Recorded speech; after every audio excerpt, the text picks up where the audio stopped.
Now we're actually able to expand our understanding and I suppose use our understanding of the way particles behave to understand the world around us. So a great example of this is a hot air balloon. So this hot air balloon, you may have seen one, but they're these enormous balloons, and they just float around in the sky. So how do they do that? So we say, well, hot air rises. So what's actually happening there? Well, what happens is when we're giving, so there's a gas cylinder in here, and this shoots a fire into the hot air balloon. So it basically heats up the particles in the balloon.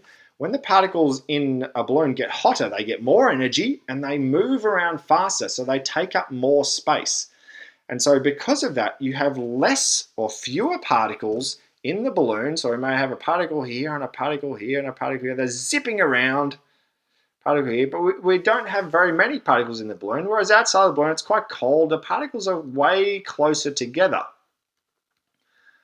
I'm not going to draw them all around the balloon because that would take a really long time, but we can see because there's not many particles in the balloon and there's lots of particles outside the balloon actually, or the air in the balloon actually weighs less than the air on the outside of the balloon because there's more things on the outside than there are on the inside.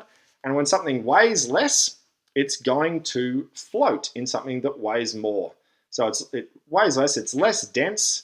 The particles are less dense, therefore these particles will kind of fall under it, and the balloon, because the particles in it are so spread out, it weighs so much less than the air around it, it is actually able to take the entire balloon and its occupants up. And that's an example of how particles, we can see what particles with different energy do. Another great thing is if you ever get a metal rod and put it in some fire, and hold the other end of the rod, you'll find that you'll get hot quite quickly. And so again, what's happening there is that when you provide heat to a substance, the particles will get more energy. So they'll vibrate more rapidly, and this energy is actually able to be passed along the metal rod or along the substance if it's a good conductor. So this particle vibrates, and that makes this one vibrate, and that makes this one vibrate, and then they all end up vibrating so that the other end of the metal rod ends up getting hotter as heat conducts through the different particles. So the different particles pass on that energy along the metal rod.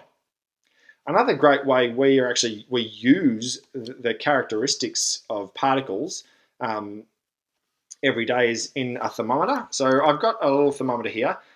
This has actually got a little bit of alcohol in the bottom. If you get a silver thermometer, it's got mercury in the bottom.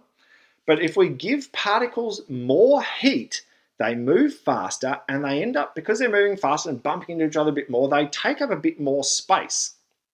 And so the alcohol in the bottom of this thermometer, if it's cold, it doesn't take up much space. And of course, if it's taking up not much space, this red goes downwards because it's compressing and taking up less and less space.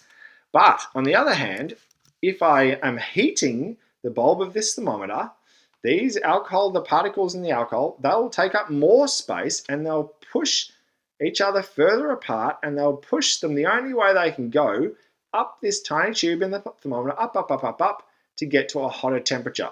And we just put little indicators on the side of the glass thermometer as to what temperature is which. We've calibrated it, but it is this process of the alcohol getting hotter and colder and taking up more space and less space, which enables us to precisely record the temperature. And so that's how thermometers work, by using the way that particles move when they're given different amounts of heat. So that's all about particles in action.